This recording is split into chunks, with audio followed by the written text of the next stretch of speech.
Bonjour à tous et à tous. Aujourd'hui, on va faire un peu les dérivés.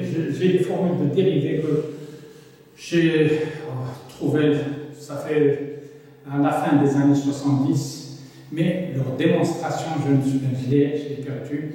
Mais je vais vous donner quelques éléments pour des chercheurs qui s'intéressent à ça, de remonter peut-être la filière. Et en faisant ce travail, je voudrais orienter les jeunes chercheurs ou donner des idées aux jeunes chercheurs pour faire la suite. Voilà, j'ai trouvé ces dérivés, tout ça, pi puissance kx dérivé, i 4 pi sur 2 pi puissance kx, voilà. J'ai trouvé toutes ces dérivées, donc il se peut, en recopiant, j'ai fait quelques petites erreurs, je ne sais pas, mais ce que j'ai récupéré, c'est ça. Et on va voir comment j'ai pu, quelles sont les mathématiques que j'ai utilisées pour aboutir à ça. La première relation que j'applique, déjà je l'ai fait dans la vidéo précédente, cosinus x plus i sinus x plus j sinus x moins i cosinus x, le tout puissance n. La fois passée, je l'ai mis puissance x, mais maintenant je vais mettre puissance n. Et je retrouve ça, cosinus x plus i sinus x fois 1 plus j puissance n, j sur i puissance n. Sinon, en utilisant la formule magique a plus j b puissance n, c'est n demi a plus b puissance n plus a moins b puissance n plus n demi de j a plus b puissance n moins a moins b puissance n, je vais retrouver ça. Je vais retrouver ce résultat, bien sûr, ici. Voilà. Et je fais un changement de variable. Je prends cosinus x plus sinus x égale racine de 2 cosinus x et cosinus x moins sinus x égale racine de 2 sinus x. Je vais trouver ce résultat.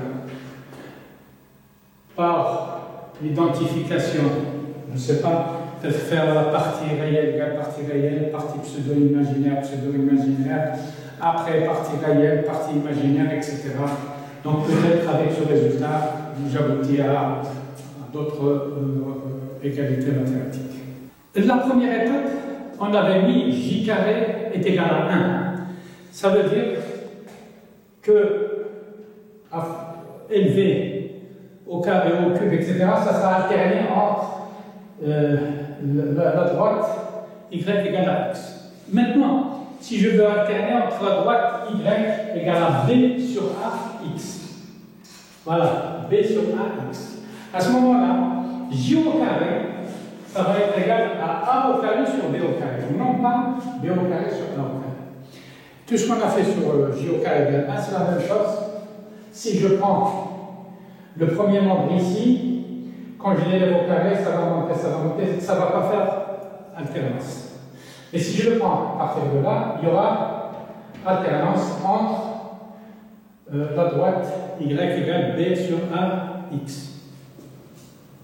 Et alpha et bêta. C'est la même chose, tangente à n puissance alpha, maintenant est égal à une constante g fois tangente bêta. G à déterminer. Donc, moi, je réécris le travail que j'ai réalisé à la fin des années 70. Comme je l'ai fait, je le laisse. Il se peut qu'il y ait des erreurs. Quand je recopie, peut-être que j'ai fait des erreurs. J'espère qu'ici, il y en a des erreurs. Les jeunes chercheurs, ceux qui s'intéressent, vont me les corriger.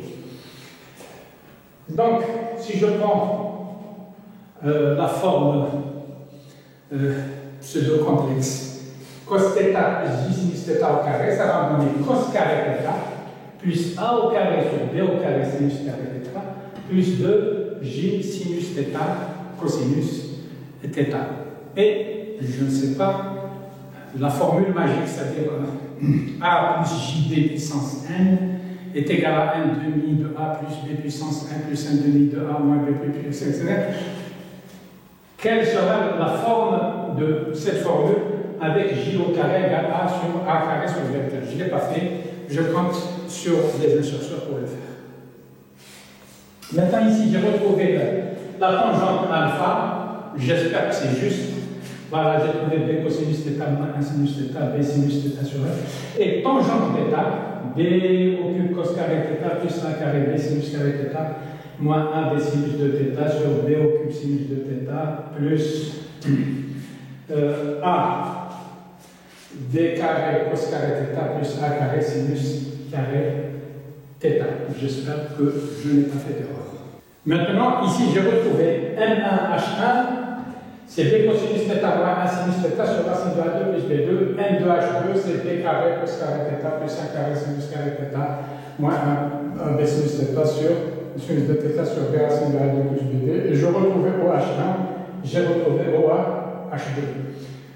Je redis, c'est un travail qui date depuis plus de 40 ans. Il se peut qu'il y ait des petites erreurs. Mais ça n'enlève à rien à l'importance de ce travail. C'est des résultats, je ne sais pas, peut-être que sur les dérivés complexes là, ça a été déjà fait par d'autres méthodes, par les mathématiques classiques. Moi, l'intérêt de mon travail, c'est de montrer l'efficacité du calcul paracomplexe et voir les résultats auxquels j'ai abouti. Peut-être je vais inspirer d'autres jeunes chercheurs pour aller plus loin, parce qu'en recherche mathématique, on a soit le raisonnement, soit les idées. Il y a des gens qui ont le raisonnement, ils n'ont pas d'idées. Et il y a ceux qui ont des idées et ils n'ont pas de raisonnement. Moi, peut-être que je n'ai pas de raisonnement, mais les idées, je pense qu'elles sont assez importantes. Et j'espère il faut que l'association de ceux qui ont des idées et ceux qui ont les raisons. Celui qui a les deux, très bien pour lui.